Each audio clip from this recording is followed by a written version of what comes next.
I've made some progress on the OBS. It's come a long way from sitting in front of the barn for 3 years, but it's officially running, driving, has been for about 6 months.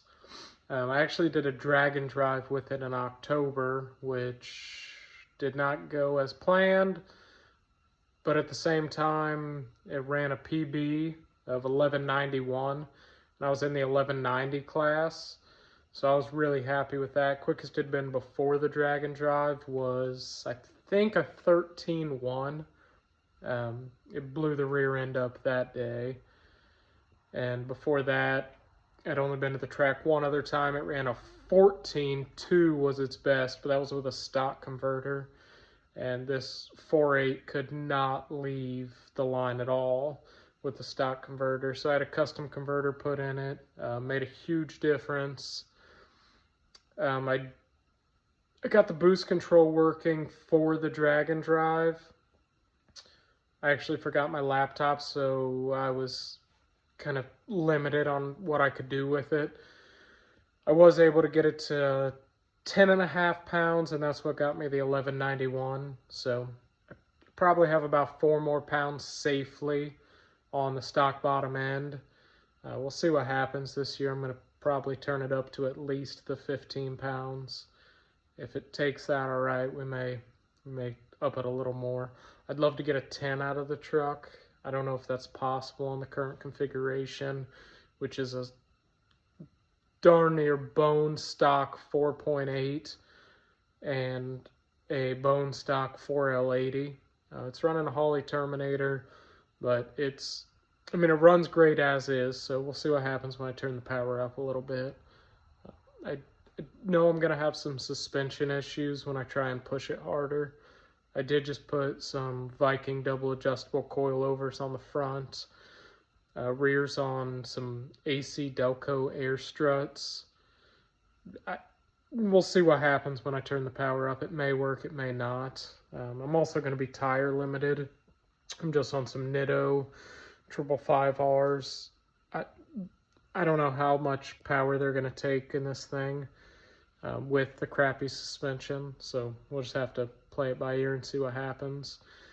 If I can't get a 10, I'm not going to be disappointed. It's a full weight extended cab OBS with a 4.8 in it, but we'll see what happens.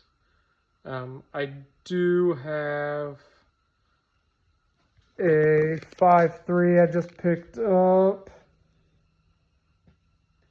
So I'm just going to put that together. Same setup that's in it, but in a 5.3 just as a spare, which is just going to be head studs, oil pump, valve springs, turbo cam, and then I'll just swap intake and headers over when it's time to swap it in.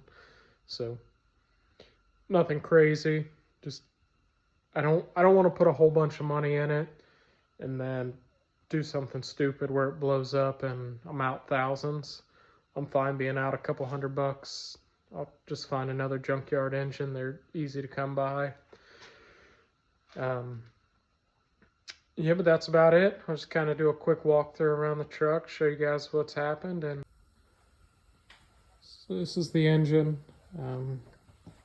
So it's about as basic as can be. If I could keep the stock parts, I kept them.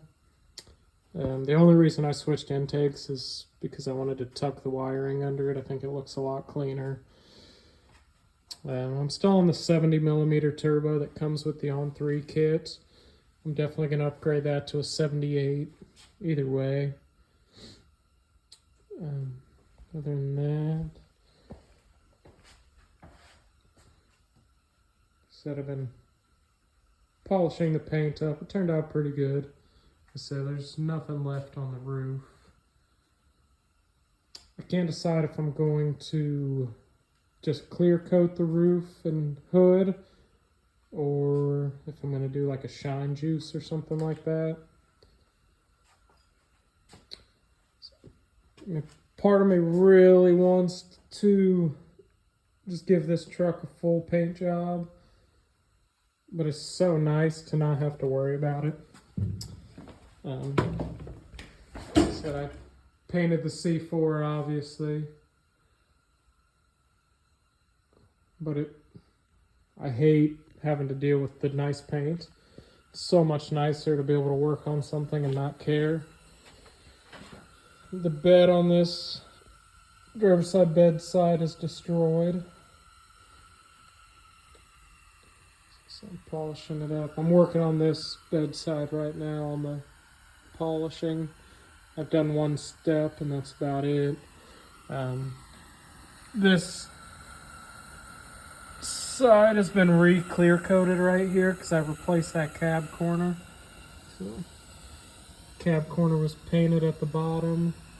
Stopped the base coat a little above the body line. And then I stopped the clear coat at that body line for now. It looks pretty good.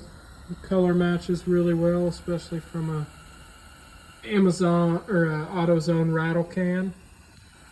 Can't complain about that. Looks pretty good. So no clear coat from the pillar up. The side's on the stock wheels. I had them all, but after putting those coilovers on,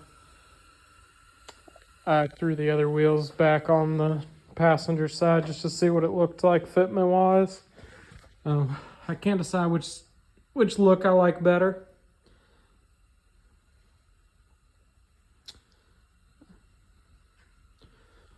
Probably going to put the drag setup back on it, honestly. I'm not going to drive this thing in the winter. That's why I put the stocks back on it, but it's not going to happen. So yeah, that's where we're at. I am making progress on the truck. I'm doing stuff to the C4 as well. Currently putting some long tube headers on it. I've had a lot of tuning issues with the supercharger. Not surprising on a factory ECU from 1992. I think I've made some progress on that. We're going to have to wait and see though. I do have a 2-bar map sensor in it now, which works, but the ECU doesn't like it. I've got some workarounds for it, so we'll see what happens. Worst case, I'm going to throw a Holly on it. I'd really like not to. I didn't want to even go as far as I have with the car, so we'll see what happens. But yeah, that's kind of where we are. Nothing else big planned. I'm just going to kind of keep tinkering away with what I've got. And we'll get the truck back to the track in the spring and we'll see what it runs. I mean, like I said, I want to get a 10-second pass out of it. If that's going to happen or not, who knows? I'm not overly optimistic. I know that's going to be pushing it beyond its limits with what I have. So, yep. Thanks for watching, guys, and I don't know, I'll probably make another video in a couple months when things progress.